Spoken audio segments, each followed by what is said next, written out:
హిందూ ధర్మం ప్రేక్షకులకు నమస్కారం. సంప్రదాయం కార్యక్రమానికి స్వాగతం, సుస్వాగతం. సంప్రదాయాలకు పట్టుకొమ్మ మన హిందూ ధర్మం. ఎన్నో ఆచారాలు, మరెన్నో సంప్రదాయాలు, రోజుకో విశిష్టత, తిదికో ప్రాధాన్యత. వాటిని అనుసరిస్తూ మనం చేసే ఆరాధనలు, వ్రతాలు, నోములు, పూజలు, దైవ దర్శనాలు, వాటి ఆచరణలలో మనకు ఎదురయ్యే అనేక అనుమానాలను నివృత్తి చేసే కార్యక్రమం సంప్రదాయం. మరి మీ యొక్క సందేహాలను నివృత్తి చేయడానికి మనతో పాటు ఈరోజు స్టూడియోలో ఉన్నారు ప్రముఖ ఆధ్యాత్మికవేత్త బ్రహ్మశ్రీ నాయకంటి మల్లికార్జున శర్మ గారు. మరి గురుగారితో మాట్లాడదాం. మరి మీరు కూడా కాల్ చేసి చక్కగా గురుగారితో మాట్లాడవచ్చు. నమస్కారం అండి. గురుగారు, ముందుగా ఇంటి ముందు పటిక ఎందుకు పెడతారు గురుగారు? తప్పకుండా. ఓం శ్రీ గురుభ్యో నమః. వాగర్ధాయ సంప్రోక్తో వాగర్ధ ప్రతిపత్తి జగతో పితరో వందే పార్వతీ పరమేశ్వరో. ఓం శ్రీ మాత్రే నమః. సాధారణంగా ఏమిటనంటే ఇంటి ముందు పటిక అనేది ఏంటంటే, మామూలుగా ఈ పటిక యొక్క విశిష్టత ఒక్కొక్క రకంగా ఉంది. మనకు శాస్త్రంలో చెప్పినట్టు వాస్తుశాస్త్రం ప్రకారంగా కానీ, కొన్ని నరదృష్టి పోవటానికి కానీ, పటిక అనేది కొంత నరదృష్టి అనేది సామాన్యంగా ఎలా ఉంటుందంటే, కొన్ని విశ్వకర్మ వాస్తుశాస్త్రం ప్రకారంగా అపరాజిత పృచ్ఛ, సమనాంగణ సూత్రధారము, మానస సంబంధించిన వాస్తుశాస్త్రాన్ని ఇవన్నీ కూడా మనం కొన్ని అనుసరిస్తే శాస్త్రంలో వాస్తుశాస్త్రం ప్రకారంగా రకరకాల నియమ నిబంధనలన్నీ కూడా ఉన్నాయి. ఇందులో మనకు చెప్పిన విశ్వకర్మ వాస్తుశాస్త్రం ఒకటి, వాస్తుశాస్త్ర వివేకం ఒకటి, మానస్సారం ఒకటి, ఇలాంటి గ్రంథాలన్నీ కూడా పరిశీలన చేస్తే పటిక అనేది, ఎందుకంటే కొన్ని పటికలు ఎలా ఉన్నాయంటే సముద్రంలోంచి వచ్చిన పటికలు కొన్ని ఉంటాయి, అలానే మనకి ఇసుకలోంచి దొరికినవి కూడా చాలా ఉంటాయి. అయితే వాటి వల్ల పెట్టడం వల్ల ఎలా ఉంటుందంటే, ఒక మానసిక స్థితి అనేది కొంత స్ట్రాంగ్గా ఉండటం ఒకటి, నరదృష్టి అనేది తొలగిపోయే అవకాశం అనేది బాగా ఎక్కువగా ఉంటుంది. ఎందుకంటే నరుల యొక్క దృష్టి అనేది ఏంటంటే ఒక అయస్కాంత తత్వం అనేది ఉంటుంది.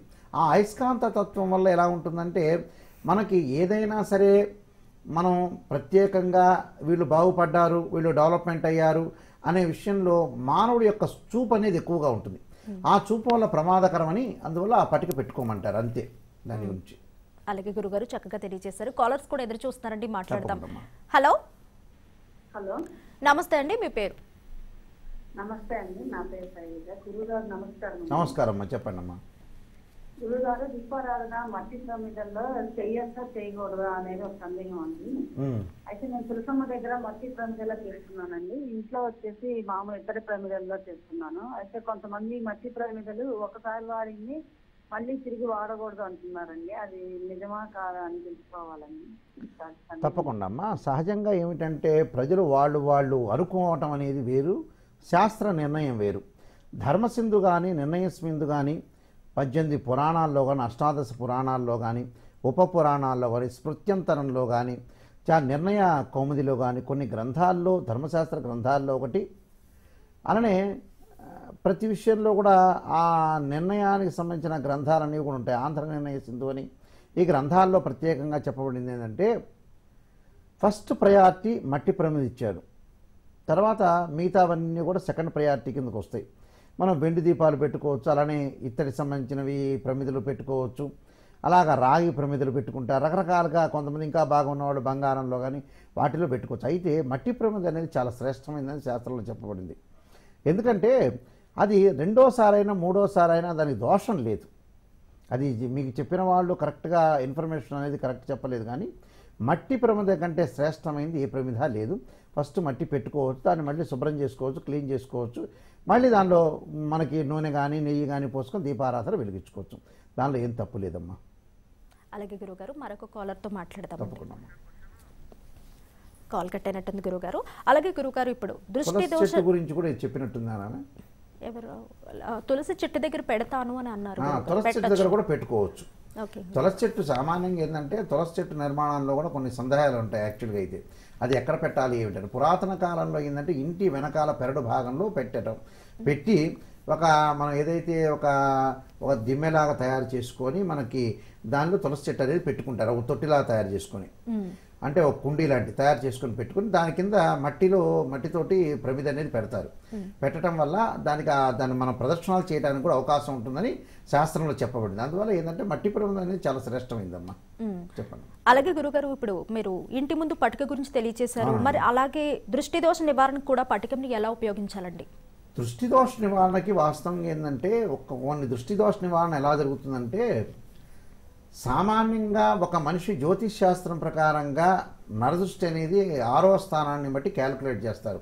అంటే 6వ స్థానం రాహు కానీ కుజుడు కానీ కేతువు కానీ శని కానీ ఉంటే మనకి నరదృష్టి అనేది కలిగే అవకాశం ఉంటుందని చెప్పబడింది. అందువల్ల మనిషికి నరదృష్టి ఉంటుంది, అలానే ఇంటికి నరదృష్టి ఉంటుంది. అయితే నరదృష్టికి సామాన్యంగా ఏంటంటే గుమ్మడికాయతో దృష్టి తీస్తారు. అంటే గుమ్మడికాయతో దృష్టి తీసే ఆచారం ఒకటి ఉంది. తర్వాత మెయిన్ ముఖ్యంగా ఉప్పుతో చేసే ఉప్పి కూడా దృష్టి దోష నివారణ చేసుకోవచ్చు. అలానే ఒక మంటతోటి అంటే ఒక గుడ్డను కాల్చి పాత గుడ్డను కాల్చి తిప్పేది కూడా నరదృష్టికి ఉంది. అయితే రకరకాలుగా చెప్పబడింది. అయితే పటిక విషయానికి వచ్చేటప్పటికల్లా ఏంటంటే పటిక కూడా ఆ దృష్టి దోషాన్ని లాక్కుని అంత ఎనర్జెటిక్గా ఉంటుంది. యాక్చువల్గా అయితే పటికలో ఉంటుంది. అంటే ఒక మనిషి యొక్క విషమ కిరణాలు అనేవి ఆ ఇంటి మీద పట్టడం వల్ల ఆ విషమ కిరణాలను లాక్కునే శక్తి ఏంటంటే ఆ పటిక ఉంటుంది. కాబట్టి ఆ పటిక లాక్కునే శక్తి అనేది ఎక్కువగా ఉంటుంది. అందువల్ల దానివల్ల వాళ్ళు నరదృష్టికి సంబంధించిన యంత్రం పెట్టుకుంటారు. కొంతమంది ఇంట్లో అలానే గణపతిని పెట్టుకుంటారు, తర్వాత మిగతా ఆంజనేయ స్వామిని పెట్టుకుంటారు, దేవతలందరినీ పెట్టుకుంటారు. కానీ భగవంతుడిని పెట్టుకోవటం అనేది ఏంటంటే వీధిపోటుకు మాత్రమే పెట్టుకోవాలి, నరదృష్టికి కాదు. కావాలని నరదృష్టికి సంబంధించిన యంత్రం పెట్టుకోవచ్చు, లేదా పటిక పెట్టుకోవడం అనేది శ్రేష్టంగా ఉంటుందమ్మా. అలాగే గురుగారు, మరొక కాలర్ వెయిట్ చేస్తున్నారు. వారి సందేహం ఏంటో చూద్దామండి. హలో హలో, నమస్తే అండి. మీ పేరు, ఎక్కడి నుంచి కాల్ చేస్తున్నారు? మీ పేరు చెప్పండి. మాట్లాడండి గురుగారితో. గురుగారు నమస్కారం అండి. నమస్కారం, చెప్పండి అమ్మా. నేను పొద్దున సాయంత్రం పూజ చేసుకుంటున్నా, దీపారాధన వెలిగించుకుంటా. కానీ నాకు శాస్త్రనామాలు, లలిత శాస్త్రనామాలు, విష్ణు శాస్త్రనామాలు నాకు చదువు రాదు, నేను చదవలేను. కానీ పూజ మాత్రం చేసుకుంటా, పొద్దున సాయంత్రం దీపం వెలిగించుకుంటా నేను. మళ్ళీ ఇంకొక ధర్మ సందేహం ఏంటంటే, మా వారు పేషెంట్, ఆయనకి ఏది చేత కాదు, ఏమీ చేసుకోలేడు. ఆయన అన్ని నేనే చేస్తా, పొద్దున్న నుంచి సాయంత్రం వరకు పండ్లు సంబంధించి అన్ని నేనే చేస్తా. ఆయనకు బొట్టు నేనే పెడతా, అక్షంతలు ఆయన వేసుకోలేరు, ఆరతీకు తీసుకోలేకుంటే నేనే ఇస్తా. ఏమన్నారంటే అక్షంతలు నువ్వు వేయొద్దు, ఆయన వేసుకోవాలంటే ఆయన వేసుకోలేరు. మరి నేను అలా వేస్తే తప్పు అంట, అది ఒకటి నేను తెలుసుకోవాలని అనుకుంటున్నాను. ఓకే, అర్థమైందమ్మా మీ ప్రశ్నకి. ఎప్పుడు కూడా అక్షంతలని వేళ్ళు పెద్దవాళ్ళు వేయాలి, బ్రాహ్మలు వేయాలి. అయితే భార్యాభర్తల మధ్యలో, వైఫ్ అండ్ హస్బెండ్ మధ్యలో ఎప్పుడు కూడా భర్త మీద అక్షంతలు వేయకూడదు. ఎందుకంటే భర్త వయసులో పెద్దగా వాడు కాబట్టి భర్తే భార్య మీద అక్షంతలు వేయటం అనేది శాస్త్రంలో చెప్పబడింది. ఈ అక్షతలు వారు వేసుకోవచ్చు మళ్ళీ, కానీ మీరు అనేది వేయటం అనేది నిషిద్ధం, అది వేయకూడదు. తర్వాత మీరు ఇంకో ప్రశ్న అడిగారు, నాకు చదువు రాదండి, నేను లలితా సహస్రనామం పారాయణం చేయలేను, విష్ణు సహస్రనామ పారాయణం చేయలేను, కానీ నేను పూజ మాత్రం చేస్తానని చెప్పారు. అయితే దీని యొక్క విషయం ఏంటంటే, మీకు చదువు వచ్చినా రాకపోయినా దాంతో సంబంధం లేదు. భగవంతుడి ఓం నమః శివాయ పంచాక్షరి చేయండి. మీరు పుస్తకాన్ని, గ్రంథాన్ని తీసుకొని చదవక్కర్లేదు. కేవలం ఓం నమః శివాయ పంచాక్షరి చేయండి. చేస్తూ దీపారాధన వెలిగించండి, అలానే దేవుడు పూజ చేయండి, సరిపోతుంది. ఓం నమః శివాయ మీరు చెప్పగలుగుతారు. దాంతో చదువుతో సంబంధం ఏం లేదు. ఓం నమః శివాయ అనుకుంటూ పంచాక్షరిని, అంటే శివ పంచాక్షరి చేయొచ్చు. అది ఈజీగా అందరికి లోపలికి వెళ్ళిపోతుంది. అందువల్ల ఓం నమః శివాయ చేయండి. అలా భర్త మీద మీరు బొట్టు అనేది పెట్టుకోవచ్చు. అంటే భర్త పడుకున్నప్పుడు కానీ ఏదైనా సరే లేచి తిరుగుతున్నా, లేచి కూర్చున్నప్పుడు ఏంటంటే బొట్టు పెట్టాలి. అలానే పడుకున్నప్పుడు ఎప్పుడు పెట్టకూడదు. అంటే ఇక్కడ లేచి కూర్చోమనాలి, బొట్టు పెట్టాలి, అది శాస్త్రంలో చెప్పబడింది. అయితే అక్షంతలు మాత్రం మీరు పెట్టద్దండి, వారిని వేసుకోమని చెప్పండి. అదొకటి చాలా ఇంపార్టెంట్. ఎవరన్నా ఇంటికి పెద్దవాళ్ళు వచ్చినప్పుడు వాళ్ళ చేత వేయించండి, దాని తప్పేం లేదు. అంటే ఆయనకంటే పెద్దవాళ్ళు ఎవరైనా ఉన్నా, లేదా బ్రాహ్మలు కానీ వచ్చినప్పుడు మటుకు అక్షంతలు వేయించండి. బొట్టు మాత్రం కూర్చున్నప్పుడు మాత్రం బొట్టు పెట్టడం శాస్త్రంలో చెప్పబడిందమ్మా. గురుగారు, మరో కాలర్తో మాట్లాడదామండి. హలో హలో, నమస్తే అండి. మీ పేరు? నా పేరు కృష్ణవేణి మేడం. ఎక్కడి నుంచి కాల్ చేస్తున్నారు? విజయవాడ నుంచి. గురుగారితో మాట్లాడండి. గురుగారు నమస్కారం అండి. నమస్కారం అండి, చెప్పండి. ఈ పట్టిక మనం ఏ రోజు తీసుకొచ్చి ఇంటికి కట్టుకోవాలో తెలియజేయాలి గురుగారు. ఓకే. పట్టికాము అనేది ఏ రోజు అంటే మామూలు సాధారణంగా ఏంటంటే బుధవారం కానీ, గురువారం కానీ, శుక్రవారం కానీ, లేకపోతే సోమవారం అనేది కట్టుకోవచ్చమ్మా. అలా కట్టుకోవడం అనేది శ్రేష్టంగా ఉంటుంది. ఆ వారం మాత్రమే. అంటే శని, ఆది, మంగళవారం నిషిద్ధం. సోమవారం కానీ, బుధవారం కానీ, గురువారం కానీ, శుక్రవారం కానీ పెట్టుకోవచ్చు, తప్పేం లేదు. అలాగే గురుగారు, ఇప్పుడు ఇంటి ముందు కట్టే పటికం పరిణామం ఎంత ఉండాలి గురుగారు? సాధారణంగా ఎలా ఉంటుందంటే ఇంటి ముందు పరిమాణం సైజ్ సైజు వచ్చేటప్పుడు మనం క్యాలిక్యులేట్ చేస్తే బటన్ వేల కంటే కూడా ఎక్కువ ఉండాలి. అంటే బటన్ వేలు కంటే 2 రకాలు ఉంది ఇందులో. అంటే నరదృష్టి కలగటానికేమో ప్రమాణం వచ్చేటప్పటికల్లా వాస్తవంగా ఏంటంటే దాని యొక్క ప్రమాణం కనీసం బటన్ వేలు కంటే ఎక్కువ ఉండాలి. అంటే ఈ నరదృష్టికని కాదు, ఈ వేరే దానికైనా సరే బటన్ వేలు కంటే ఎక్కువ ఉంటే దాని పరిమాణం అనేది సరిపోతుంది. అంటే అలానే మనం క్యాలిక్యులేట్ చేయాలి. అలా క్యాలిక్యులేట్ చేస్తేనే సరిపోతుంది. కనీసం ఒక జానన్నా ఉండాలి, మినిమం జాన్ ఉండాలి. అంటే ఈ చూపుడు వేలు కంటే కూడా పైన ఉండాలి, జాన మినిమం ఉండాలి. అంటే జాన పైన ఇంకెంతైనా పెట్టుకోవచ్చు, ప్రాబ్లం ఏం లేదు. మరి గురుగారు, ఈ ఇంటి ముందు కట్టిన ఈ పట్టికాన్ని ఎన్ని రోజులకి మార్చాలంటారు? మార్చక్కర్లేదమ్మా, దాన్ని ఉంచొచ్చు. అంటే ఒక నలుపు వచ్చే వరకు, నలుపు ఏదైతే వచ్చి డస్ట్ పడి దుమ్ము పడినప్పుడు మనం మళ్ళీ సరి చేయాలి. అంటే దాన్ని కడగటం కానీ శుభ్రం చేయటం కానీ చేసిన తర్వాత మళ్ళీ పెట్టుకోవచ్చు. కానీ మరి అంత నలుపు అయితే మటుకు నిషిద్ధం అది. అంటే మరీ అంత నలుపుగా మారిపోయే స్థితిలో ఒక డస్ట్ అదంతా పడుతూ ఉంటుంది, అలా అయితే ఉండకూడదు. అప్పుడు వేరే కొత్తది మార్చాలి. అంతవరకు కూడా ఉంచవచ్చు, ప్రాబ్లం ఏం లేదు. అలాగే ఈ పట్టికం వ్యాపార సంస్థలో కూడా పెట్టుకుంటారు, పెట్టుకోవచ్చమ్మా. ఎటువంటి లాభాలు ఉంటాయి? వ్యాపార సంస్థలో పెట్టుకుంటే కూడా వ్యాపార అభివృద్ధి జరిగే అవకాశం ఎక్కువ ఉంటుంది. మానసికంగా స్ట్రగుల్ అంటే మానసికంగా సైకలాజికల్గా అప్ అండ్ డౌన్స్ అనేది బిజినెస్ ఎప్పుడు కూడా ఒకే టైంలో రొటేట్ కాదు. యాక్చువల్గా అయితే ఏంటంటే అప్ అండ్ డౌన్స్ అనేవి ఉంటాయి కాబట్టి ఒక రోజు పెట్టుకోవచ్చు, ఇంకో రోజు పెట్టుకోవచ్చు. మన బిజినెస్ సంబంధించి కొంతమంది పటికమాలు తీసుకొచ్చి వాళ్ళు వ్యాపార సంస్థలు ఎక్కడైతే డబ్బులు పెట్టుకుంటే అక్కడ కూడా పెట్టుకుంటారు కొంతమంది. అలానే పైన గేటు ముందు పెట్టుకోవటం ఒకటి, షాప్ ముందు పెట్టుకోవటం ఒకటి, వేలాడి తీయటం కూడా జరుగుతూ ఉంటుంది. కొంతమంది చిన్న చిన్న స్ఫటికాలు వచ్చేటప్పుడు బటన్ వేలుంత పరిమాణం కూడా తీసుకుని వాళ్ళ డబ్బులు పెట్టిన డెస్క్ ఉంటుంది, ఆ డెస్క్లో కూడా పెడతారు. అలా కూడా ఉంటుంది. అలాగే గురుగారు, కాలర్ వెయిట్ చేస్తున్నారు, మాట్లాడదామండి. హలో హలో, నమస్తే అండి, మీ పేరు? రాజేశ్వరి అండి. ఎక్కడి నుంచి కాల్ చేస్తున్నారు? గుంటూరు నుంచి అండి. గురుగారితో మాట్లాడండి. నమస్కారం అండి. నమస్కారం అమ్మా, చెప్పండి అమ్మా. ఏ గ్రహ దోషాల వల్ల అన్నదమ్ములకి అక్కచెల్లెలకి తగాదాలు వస్తాయండి, నివారణ? అమ్మా, ఏ గ్రహ దోషాల వల్ల అన్నదమ్ములు విడిపోతారు, డిస్ప్యూట్ అవుతారు, అదేనా? అన్నదమ్ములకి అక్కచెల్లెలకి తగాదాలు వస్తాయి. Right right. ఏ గ్రహం వల్ల? సాధారణంగా ఏంటంటే మనకు జ్యోతిష్ శాస్త్రంలో బృహత్పరాశర హోరాశాస్త్రంలో కానీ, అలానే జాతక దీపికలో కానీ, హోరాసారలో కానీ, అలానే మనకి మిగతా గ్రంథాలు అన్నింటిలో కూడా బృహత్ సంహిత దగ్గర నుంచి అన్ని గ్రంథాల్లో శాస్త్రంలో చెప్పబడింది ఏంటంటే ద్వాదశ భావాల్లో జన్మ లగ్నం నుంచి తృతీయ స్థానం అనేది సోదరాన్ని అంటే సోదరుని తెలిసే స్థానం అనేది 3వ స్థానం. అంటే సోదరులు కానీ, అంటే బ్రదర్స్ అండ్ సిస్టర్స్ ఎవరైనా సరే సోదరిమణులు కానీ సోదరులు కానీ తెలిపే భావం ఏంటంటే 3వ భావం. ఈ 3వ భావంలో 3వ భావానికి అధిపతి కుజుడు. అంటే కుజుడు అనేవాడు అనుకూలంగా ఉంటేనే మనకి సోదరుల యొక్క బాండింగ్ అనేది బాగా ఎక్కువ ఉంటుంది. అంటే అక్కచెల్లెల మధ్యలో కానీ అన్నదమ్ముల మధ్యలో కానీ తెలిపే విషయం ఏమిటంటే కుజుడు అనేవాడు అనుకూలంగా ఉంటే, అలానే కేవలం కుజుడే కాదు, తృతీయ భావాధిపతి ఏదైతే కారకత్వాన్ని వహిస్తున్న గ్రహం కూడా ఆలోచన చేయాలి. ఆ గ్రహం అనేది ఏమిటని జాతకపరంగా చూడాలి.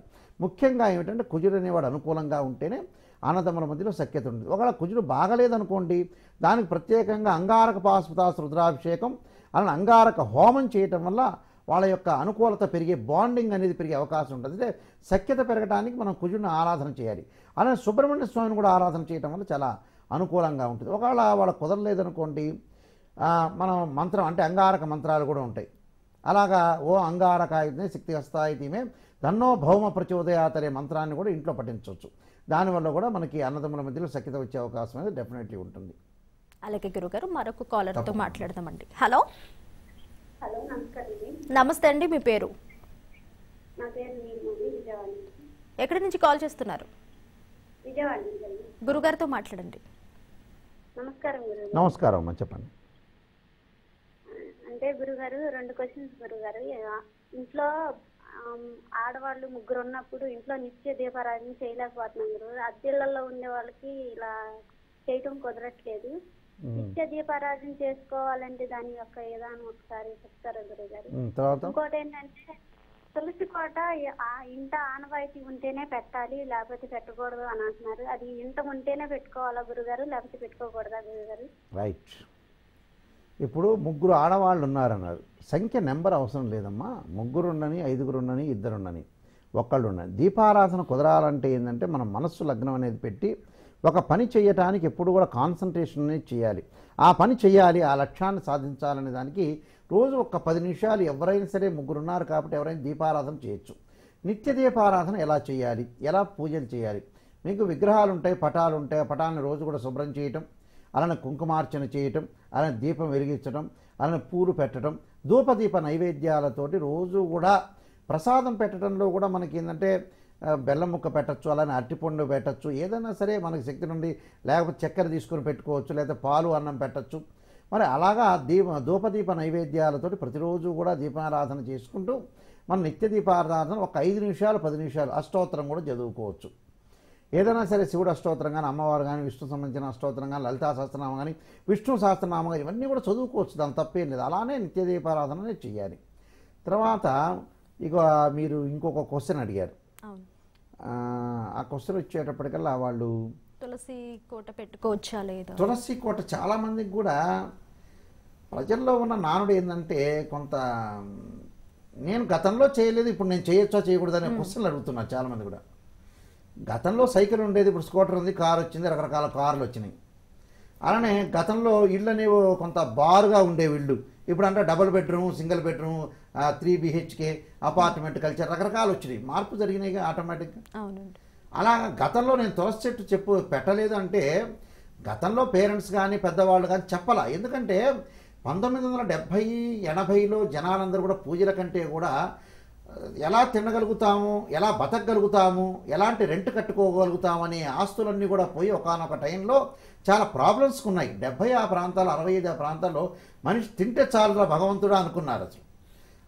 అలాంటి పక్షంలో చాలామంది కూడా మాకు సత్యనారాయణ స్వామి వ్రతం ఆనవాయితీ లేదు, రుద్రాభిషేకం ఆనవాయితీ లేదు, మాకు తిరుపతి వెళ్ళటం ఆనవాయితీ లేదు, శ్రీశైలం వెళ్ళటం ఆనవాయితీ లేదు. చాలామంది ఆనవాయితీ అనేది మనం క్రియేట్ చేసుకున్నవి. ఇప్పుడు మనం పెట్టుకున్న తులసి చెట్టు ఆనవాయితీ ఏముంది? మనకి జ్ఞానం కలిగింది, ఆ జ్ఞానం కలిగినప్పుడు తులసి చెట్టు పెట్టుకోవాలి. ఆ దేశకాలమాన పరిస్థితులన్నీ కూడా మారుతూ వచ్చినాయి. మారుతూ వచ్చినప్పుడు రకరకాల మార్పులు జరుగుతుంటాయి సహజంగా, న్యాచురల్గా. ఇప్పుడు తులసి చెట్టు అనేది మనకు ఆనవాయితీ లేదనేది కాదు, అప్పుడు అవకాశం లేదు అని అర్థం. అవకాశం లేదు, కుదరలేదు, చెప్పలేదు అనే ఆలోచన చేయాలి మీరు. అందువల్ల తులసి చెట్టు మహాలక్ష్మి స్వరూపం, అలాగా లక్ష్మీనారాయణ స్వరూపం కాబట్టి తులసి చెట్టు చక్కగా మీరు పెట్టుకోండి. ఎలాంటి అనుమానాలు అనేది పడద్దండి. ఎందుకంటే చాలామంది కూడా సత్యనారాయణ స్వామి వ్రతం చేసినప్పుడు మాకు వ్రతం చేసిన తర్వాత ఇలా జరిగింది, ఇలాంటి సంఘటన జరిగింది. సత్యనారాయణ స్వామి వ్రతం వల్ల కాదు, వాళ్ళ కర్మ ఫలితం వల్ల జరిగింది. అందువల్ల తులసి చెట్టును పూజించుకోవచ్చు, పెట్టుకోవచ్చు అమ్మా. అలాగే గురుగారు, మరో కాలర్తో మాట్లాడదామండి. హలో హలో, నమస్తే అండి, మీ పేరు? నా పేరండి నాగిరెడ్డి అని మాట్లాడుతున్నాను. ఓకేనండి, గురుగారితో మాట్లాడండి. నమస్తే మేడం. మాట్లాడండి గురుగారితో. శ్రీరామనవమి ఉత్సవాలు అనేదండి. హలో చెప్పండి. అదే శ్రీరామనవమి ఉత్సవాలు త్రేతాయుగం అండి. శ్రీరామచంద్రుడు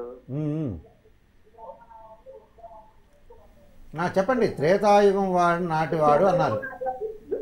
ద్వాపర యుగంలో శ్రీరాముడు ఉత్సవాలు నిర్వహించారా అండి? తర్వాత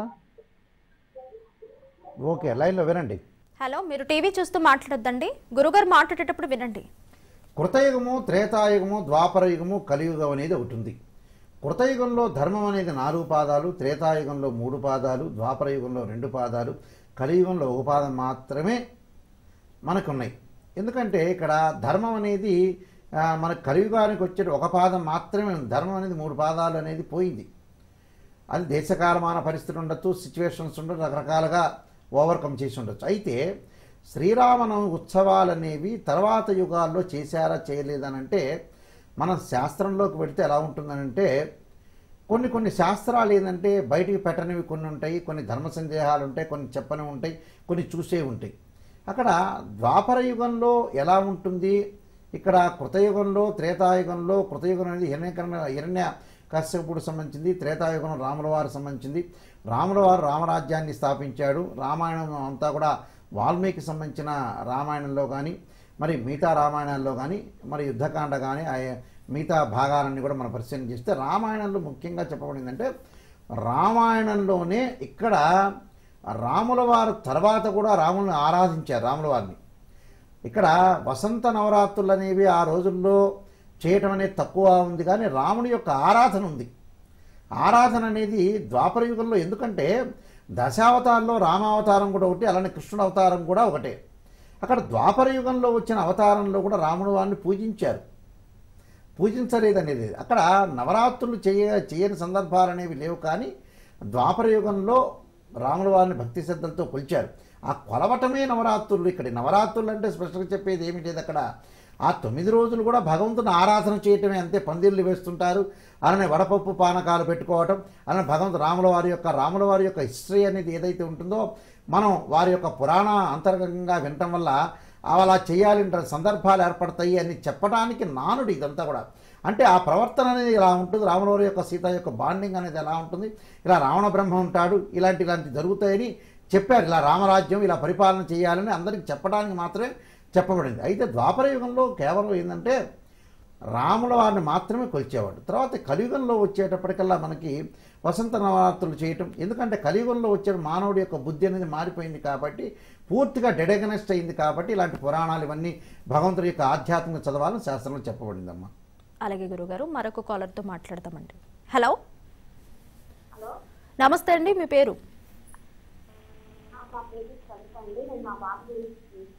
ఎక్కడి నుంచి కాల్ చేస్తున్నారు? ఓకేనండి, కాస్త గట్టిగా మాట్లాడండి, గురువు గారితో మాట్లాడండి. నమస్కారం. నేను మా బాబు ఆరోగ్యం సరిగ్గా ఉండదు, మాటలు రావు, ఒక 4 ఏళ్ళ వయసు. కాకపోతే ఏ పూజ చేయాలనో ఏదో నాకు తెలియదు. మామూలుగా లలిత సహస్రనామం నేను చదవను, ఒక్కోసారి ఎప్పుడో ఒకసారి చదువుతాను. ఏ పూజ చేస్తే మా బాబు కొంచెం ఆరోగ్యం బాగుంటుంది అడే. ఎన్ని సంవత్సరాలమ్మా బాబుకి? 4 ఏళ్ళు, ఇప్పుడు 4 నెలలు వచ్చింది. 4 అంటే మాటలు రావట్లేదా? మాటలు రావట్లేదు, అసలు ఏమి చేయలేడు. రైట్, బ్రేక్ అవుతుందమ్మా వాయిస్ సరిగా రావట్లేదు. అయితే అబ్బాయికి మాటలు రావట్లేదు, 4.5 years మాటలు రావట్లేదు. మాటలు రాకపోతే ఏంటంటే జాతకపరంగా కొన్ని గ్రహాలు అనేవి అనుకూలంగా లేకపోతే మాటలు అనేవి రావు. అంటే ద్వితీయ భావాధిపతి ద్వితీయ కారకుడైన గురువు అనేవాడు అనుకూలంగా ఉండాలి. అలాగ గురువు అనేవాడు అనుకూలంగా లేకపోతే రకరకాల జాతకపరంగా సర్పదోషాలు కానీ కాలసర్పదోషాలు కానీ మిగతా అవన్నీ కూడా రకరకాల దోషాలు ఉంటే కూడా ఇలాంటి సంఘటనలు జరుగుతుంటాయి. అందువల్ల ముఖ్యంగా అన్నిటికంటే ముఖ్యంగా గురువు అనేవాడు అనుకూలంగా లేకపోతే వాక్స్ఫుటం అనేది పెరగదు, అంటే గ్రాస్పింగ్ పవర్ అనేది రాదు. తర్వాత దీనికి కారణం అయితే గురువు ఆరాధన చేయాలి. ఆ గురువు ఆరాధనతో పాటు మనకు ఆయుర్వేదం మెడిసిన్లో సరస్వతి లేహ్యం అనేది ఒకటి ఉంటుంది. అమ్మ మీరు వినండి, సరస్వతి లేహ్యం అనేది పరిగడుపుననే సరస్వతి లేహ్యం అనేది వాడాలి. సరస్వతి లేహ్యం వాడటం వల్ల కూడా అనుకూలంగా అవకాశం అనేది ఎక్కువగా ఉంటుంది. అందువల్ల మీరు ఏదైనా సరే ఆయుర్వేద షాప్లోకి వెళ్ళి గురువు ఆధ్యాత్మికపరంగా గురు జపం చేయించండి, దానికి బృహస్పతి పాశుపతాస్త్ర రుద్రాభిషేకం చేయించండి, అన్న సరస్వతి లేహ్యాన్ని వాడండి. లేహ్యాన్ని వాడటం వల్ల కూడా చాలా అనుకూలంగా ఉండే అవకాశం ఖచ్చితంగా ఉంటుంది. ఇవి చేసుకోవాలమ్మా, చేసుకుంటే కొంత మాటలనే వచ్చే అవకాశం ఉంటుంది. అలానే చిన్నప్పుడు వస పోస్తుంటారు, ఆ వస పోయటం వల్ల కూడా మాటలు వస్తుంటాయి. ఆ వస అనేది మీరు తెలుసుకోండి అమ్మా, వస పోయటం వల్ల కూడా మాటలు వచ్చే అవకాశాలు బాగా ఎక్కువగా ఉంటాయి. ఇన్ని రకాల విషయాల్లో మీరు ముందుకు వెళ్ళండి అమ్మా. అలాగే గురుగారు కాలర్స్ ఉన్నటువంటి సందేహాలన్నింటినీ కూడా చాలా చక్కగా సమాధానాలు తెలియజేశారు గురుగారు. ధన్యవాదాలు గురుగారు. సర్వే జనా సుఖినో భవంతు. చూసారు కదా, ఇది ఫాల్టీ సంప్రదాయం కార్యక్రమం. తిరిగి రేపటి కార్యక్రమంలో మళ్ళీ కలుద్దాం. అంతవరకు సెలవు, నమస్కారం.